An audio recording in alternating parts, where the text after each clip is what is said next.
Hey guys, today's video is going to be part 2 of chapter 12 in Harry Potter and the Sorcerer's Stone. Harry never in all his life had such a Christmas dinner. 100 fat roast turkeys, mountains of roast and boiled potatoes, platters of chipolatas, tureens of buttered peas, silver boats of thick, rich gravy and cranberry sauce, and stacks of Wizard's crackers every few feet along the table. These fantastic party favors were nothing like the feeble muggle ones the Dursleys usually bought. With their little plastic toys and their flimsy paper hats inside, Harry pulled a wizard cracker with Fred, and it didn't just bang. It went off with a blast like a cannon and engulfed them in a cloud of blue smoke, while from the inside exploded a rear admiral's hat and several live white mice. Up on the high table, Dumbledore had swapped his pointed wizard's hat for a flowered bonnet and was chuckling merrily at a joke Professor Flitwick had just read him.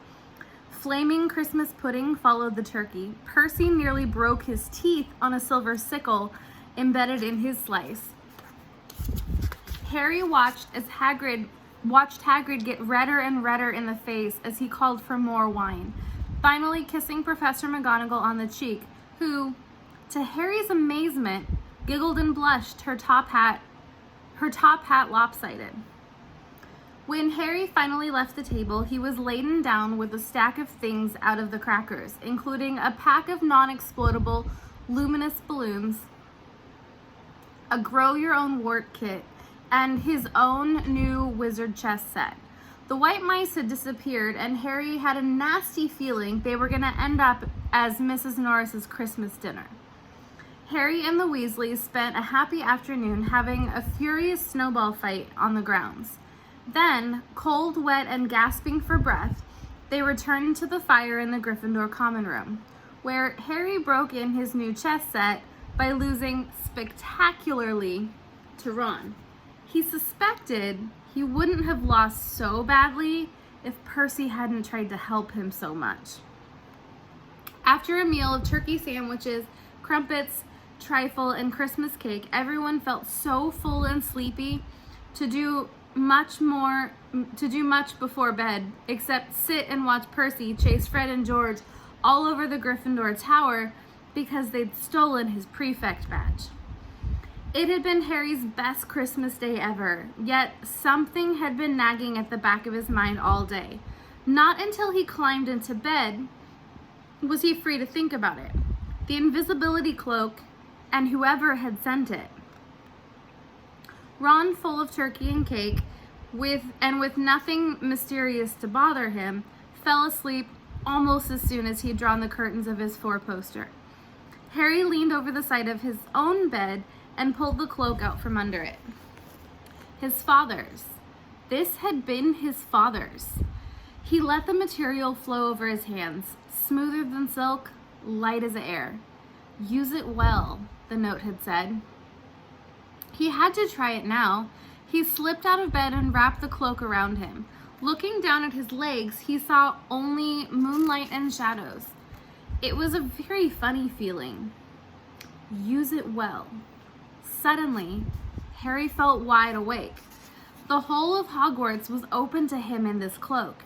Excitement flooded through him as he stood there in the dark and silence. He could go anywhere in this.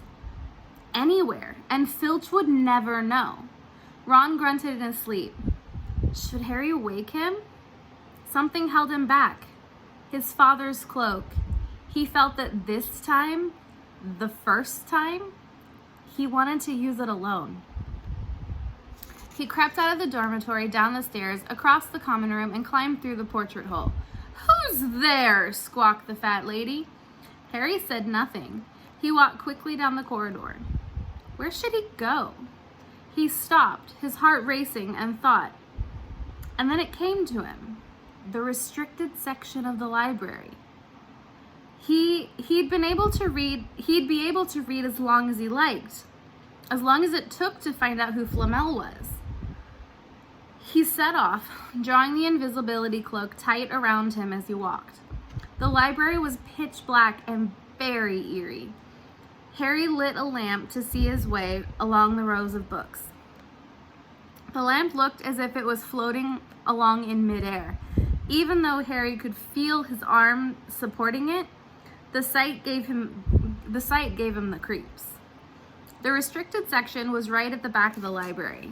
Stepping carefully over the rope that separated these books from the rest of the library, he held up his lamp to read the titles. They didn't tell him much. Their peeling, faded gold letters spelled words in languages Harry couldn't understand. Some had no title at all. One book had a dark stain on it that looked horribly like blood. The hairs on the back of Harry's neck prickled. Maybe he was imagining it, maybe not, but he thought a faint whispering was coming from the books, as though they knew someone was there who shouldn't be. He had to start somewhere. Setting the lamp down carefully on the floor, he looked along the bottom shelf for an interesting-looking book. A large black and silver volume came to his eye. He pulled it out with difficulty because it was very heavy, and balancing it on his knee, let it fall open. A piercing, blood-curdling shriek split the silence. The book was screaming. Harry snapped it shut, but the shriek went on and on. One high, unbroken, ear-splitting note. He stumbled backwards and knocked over his lamp, which went out at once. Panicking, he heard footsteps coming down the corridor outside. Stuffing the shrieking book back on the shelf, he ran for it. He passed Filch in the doorway. Filch's pale, wild eyes looked straight through him. And Harry slipped under Filch's outstretched arms and streaked off up the corridor, the book shrieking still ringing in his ears. He came to a sudden halt in front of the tall suit of armor. He had been so busy getting away from the library, he hadn't paid attention to where he was going. Perhaps because it was dark, he didn't recognize where he was at all. There was a suit of armor near the kitchens, he knew, but he must be 5 floors above there. You asked me to come to you directly, Professor, if anyone was wandering around at night. And somebody's been in the library. Restricted section. Harry felt the blood drain out of his face. Wherever he was, Filch must know a shortcut, because his soft, greasy voice was getting nearer, and to his horror, it was Snape who replied. The restricted section. Well, they can't be far. We'll watch them. We'll catch them. Harry stood rooted in the spot as Filch and Snape came around the corner ahead. They couldn't see him, of course, but it was a narrow corridor, and if they came much nearer, they'd knock right into him. The cloak didn't stop him from being solid. He backed away as quietly as he could. The door stood ajar to his left, and was his only hope. It was his only hope. He squeezed through it, holding his breath, trying not to move, and to his relief, he managed to get inside the room without their noticing anything. They walked straight past, and Harry leaned against the wall, breathing deeply, listening to their footsteps dying away. That had been close. Very close. It was a few seconds before he noticed anything about the room he had hidden in. It looked like an unused classroom. The dark shapes of the desks and the chairs were piled against the walls, and there was an upturned wastepaper basket, but propped against the wall facing him was something that didn't look as if it belonged there. Something that looked as if it had just been put there to keep it out of the way. It was a magnificent mirror, as high as the ceiling, with an ornate gold frame standing on 2 clawed feet. There was an inscription carved on the top. Irised straeru ot ub kafru ot on wosi. And I guarantee I didn't say that right. His panic fading now that there was no sound of Filch and Snape, Harry moved nearer to the mirror, wanting to look at himself, but see no reflection again. He stepped in front of it. He had to clap his hands to his mouth to stop himself from screaming. He whirled around, his heart pounding far more furiously than when the book had screamed. For he had seen not only himself in the mirror, but a whole crowd of people standing right behind him. But the room was empty. Breathing fast, he turned slowly back to the mirror. There he was, reflected in it, white and scared looking, and there, reflected behind him, were at least 10 others. Harry looked over his shoulder, but still no one was there. Or were they all invisible too? Was he, in fact, in a room of invisible people, and this mirror's trick was that it reflected them, invisible or not? Harry looked into the mirror again. A woman standing right behind his reflection was smiling at him and waving. He reached out his hand and felt the air behind him. If she was really there, he'd touch her. Their reflections were so close together, but he felt only air. And she and the others only existed in the mirror.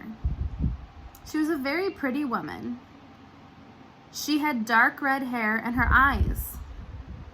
Her eyes are just like mine, Harry thought, edging a little closer to the glass. Bright green, exactly the same shape. But then he noticed that she was crying, smiling but crying at the same time. The tall, thin, black-haired man standing next to her put his arm around her. He wore glasses and his hair was very untidy. It stuck up in the back just as Harry's did. He was so close to the mirror now that his nose was nearly touching that of his reflection. "Mom?" he whispered. "Dad?" They just looked at him, smiling, and slowly, Harry looked into the faces of the other people in the mirror.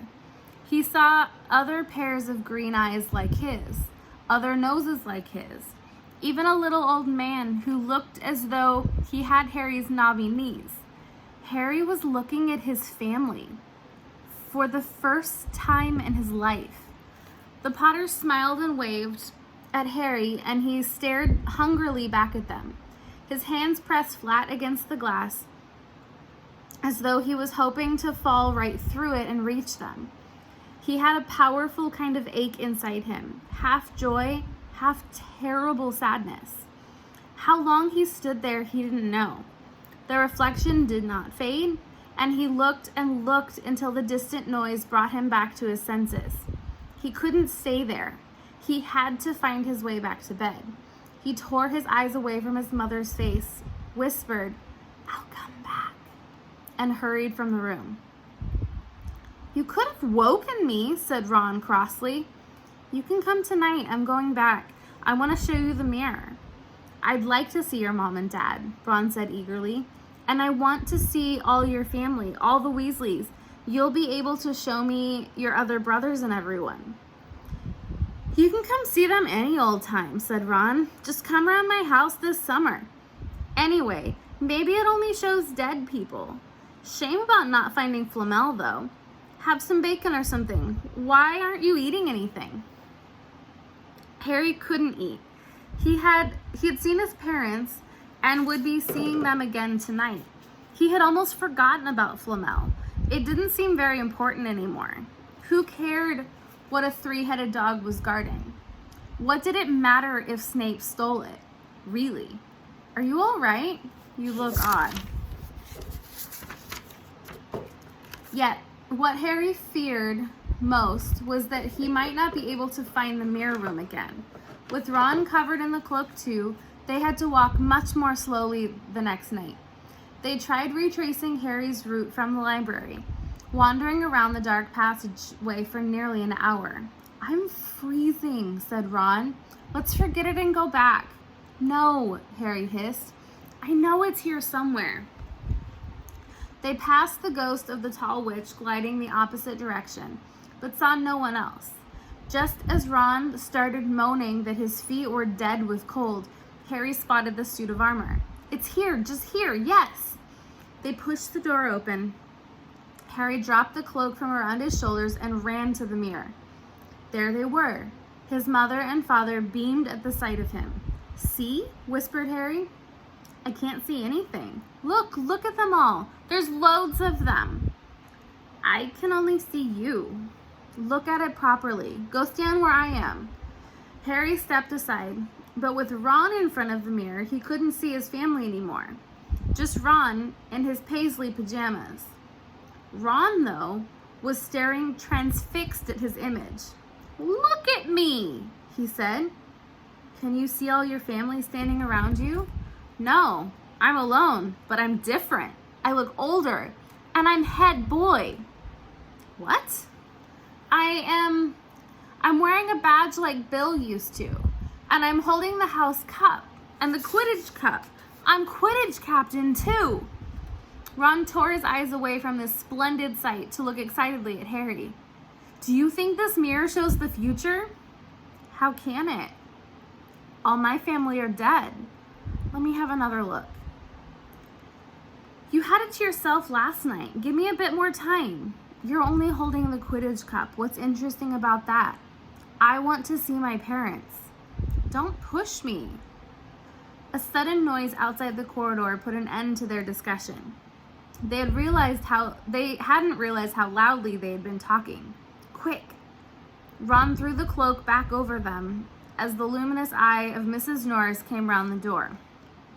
Ron and Harry stood quite still, both thinking the same thing. Did the cloak work on cats? After what seemed like an age, she turned and left. "This isn't safe. She might have gone for Filch. I bet she heard us. Come on." And Ron pulled Harry out of the room. The snow still hadn't melted the next morning. "Want to play chess, Harry?" said Ron. "No." "Why don't we go down to visit Hagrid?" "No, you go." "I know what you're thinking about, Harry. That mirror. Don't go back tonight." "Why not?" "I don't know. Just got a bad feeling about it. And anyway, you've had too many close shaves already. Filch, Snape, Mrs. Norris are wandering around. So what if they can't see you? What if they walk into you? What if you knock something over?" "You sound like Hermione." "I'm serious, Harry. Don't go." But Harry had only one thought in his head, which was to get back in front of that mirror, and Ron wasn't going to stop him. The third night, he found his way more quickly than before. He was walking so fast, he knew he was making more noise than was wise, but he didn't meet anyone.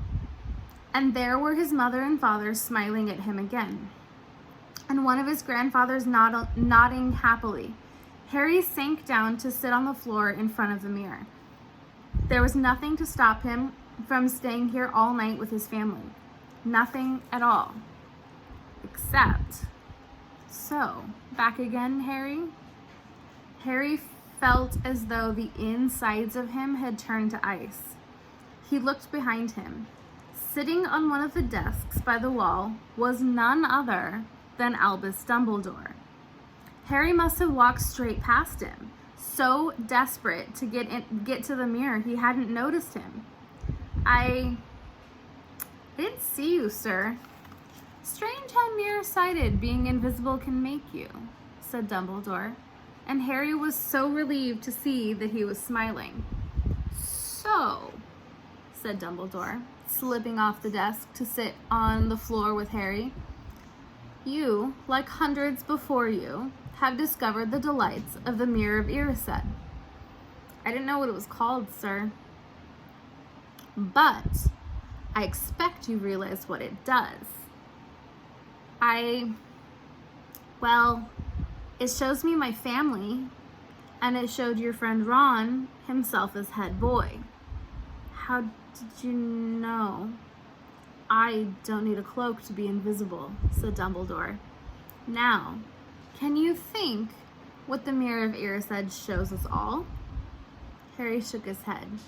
Let me explain. The happiest man on earth would be able to look at the Mirror of Erised like a normal mirror.